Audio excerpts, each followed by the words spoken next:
बात अब चीन की करेंगे। चीन की नई साजिश का खुलासा हुआ। इस बार इस साजिश में हिस्सेदार चीनी फौज नहीं बल्कि चीनी नागरिक हैं। चीनी नागरिकों ने फर्जी कंपनियां बनाकर हवाला के जरिए करीब 1000 करोड़ का चूना लगाने की कोशिश की, जिसका खुलासा कल आयकर विभाग ने किया है।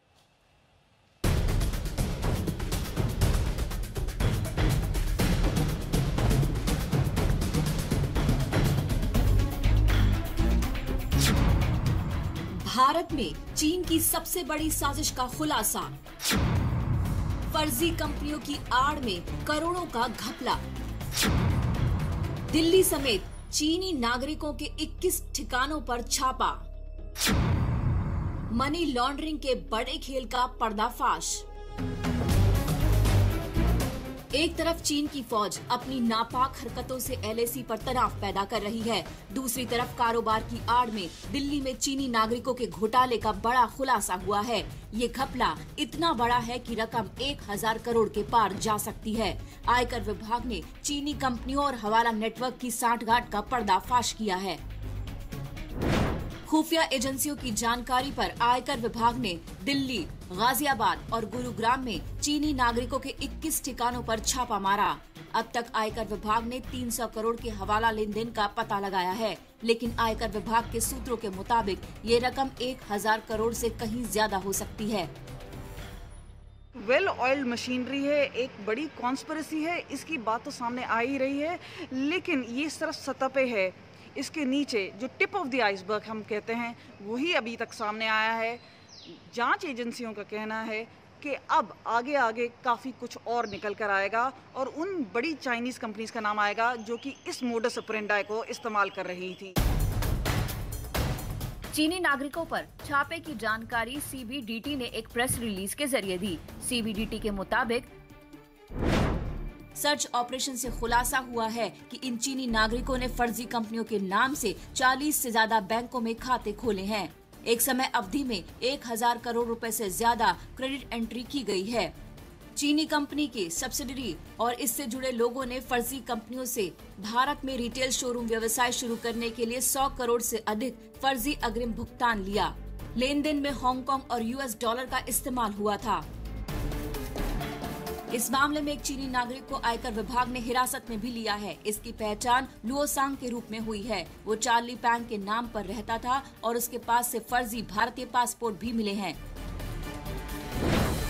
छानबीन से पता चला है कि उसने फर्जी पासपोर्ट मणिपुर से बनवाए थे। उसने काल्पनिक नामों से भारत में 8 से 10 बैंकों में खाते खोल रखे थे। हवाला ऑपरेशन के लिए चार्ली पैंग कई कंपनियों की नुमाइंदगी कर रहा था। उसे हवाला रैकेट के मामले में 2018 में भी गिरफ्तार किया गया था, लेकिन छूटने के बाद वो फिर इसी धंधे में कूद गया। लुओसांग नाम का चाइनीज नागरिक किस तरह से भारतीय पासपोर्ट के साथ यहाँ पे भारत में काम कर रहा था। दिल्ली, गुड़गांव, नोएडा में 21 जगह छापे मारे गए और पाया गया कि किस तरह से एक वेल ऑयल्ड हवाला रैकेट चल रहा है और काफी समय से चल रहा है। आयकर विभाग की जांच जारी है। ऐसे में चीनी नागरिकों की करतूतों के कई और खुलासे मुमकिन हैं। कमलजीत संधू, दिल्ली आज तक। चीनी नागरिकों का खेल तो आपने देख लिया। अब बात चीनी सेना की। भारत में राफेल क्या आया, चीन कांप उठा। अंबाला में राफेल की तैनाती के बाद चीन ने लद्दाख के पास अपने एयरबेस में फाइटर प्लेन की तैनाती बढ़ा दी है।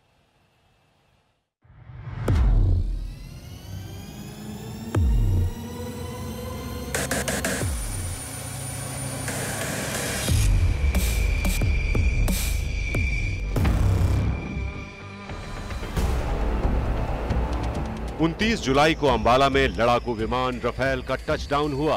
उधर वायु सैनिकों के हौसलों में नई उड़ान दिखने लगी। भारतीय सेना की ताकत बढ़ी है, मनोबल में गजब का उछाल है। लेकिन राफेल से चीन का उत्साह फेल हो गया है। चीन चुप नहीं बैठा है। पक्की खबर है कि एलएसी के आसपास वो अपनी ताकत बढ़ा रहा है। राफेल की काट निकालने की नाकाम कोशिश कर रहा है। एलएसी के नजदीक चीन के होतान एयरबेस में हलचल पकड़ी गई है। खबर है कि चीन यहां अपने बीजिंग में हरकत शुरू हो गई थी। इसके तुरंत बाद 28 जुलाई को चीन ने यहां आनन फानन में अपने फाइटर प्लेन तैनात कर दिए। चीन ने यहां 36 फाइटर जेट्स की तैनाती की। फाइटर जेट्स में 24 J-11 बम वर्षक हैं, 6 J-8 फाइटर जेट्स हैं, 2 Y-8G ट्रांसपोर्ट प्लेन हैं, 2 KJ-500 अर्ली वार्निंग एयरक्राफ्ट हैं, 2 Mi-17 हेलीकॉप्टर हैं। चीन में खलबली का उठना बहुत नेचुरल है। चीन ने काराकोरम के पास नॉर्थ ईस्ट में लगभग 200 किलोमीटर और पैंगोंग त्सो से करीब 400 किलोमीटर की दूरी पर होतान एयरबेस में 60 मीटर चौड़ा और 3,300 मीटर लंबा रनवे बना रखा है और ये पिछले 3 महीनों से काफी ऑपरेशनल भी है। अब ये समझते हैं कि इन तैनातियों का मतलब क्या है और चीन किस बात से डरा हुआ है।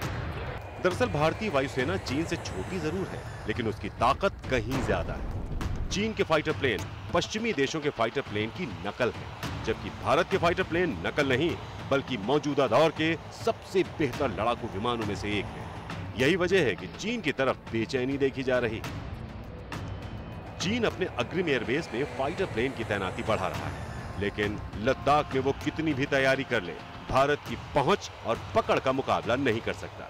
ये समझने के लिए चीन के एयरपोर्ट की लोकेशन को समझना होगा। दरअसल होतान के साथ साथ काशगर और नगरी गुरगुंसा जैसे उसके एयरपोर्ट करीब 11,000 फीट की ऊंचाई पर हैं। होतान एयरबेस की ऊंचाई ज्यादा होने की वजह से चीन की वायु शक्ति इस इलाके में भारत के मुकाबले कमजोर है। लेह से काशगर की दूरी 600 किलोमीटर है, होतान 390 किलोमीटर और गुरगुंसा 330 किलोमीटर दूर है। यानी यहाँ से उड़ान भरने वाले फाइटर प्लेन ऊंचाई की वजह से बहुत कारगर नहीं है। चीन के फाइटर जेट्स रफेल की तरह हवा में 12-12 घंटे नहीं उड़ सकते।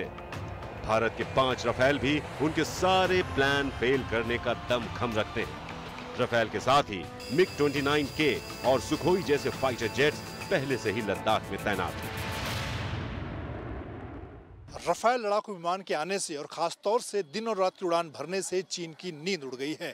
ऐसे में चीन ने भारत के खिलाफ अपनी हवाई तैयारियों को तेज कर दिया है, जिसके मुकाबले को लेकर भारतीय वायुसेना भी तैयार है और सरहद पर रडार से लेकर एंटी एयरक्राफ्ट सिस्टम को मजबूत किया जा रहा है। मतलब साफ है, भारतीय सेनाएं हर मोर्चे पर चीन से मुकाबले के लिए पूरी तरह से तैयार हैं। कैमरामैन अनिल जायसवाल के साथ मंजित नेगी, दिल्ली, आज तक। नमस्कार, मैं हूं अंजना ओम कश्यप। हमें उम्मीद है ये वीडियो आपको पसंद आया होगा।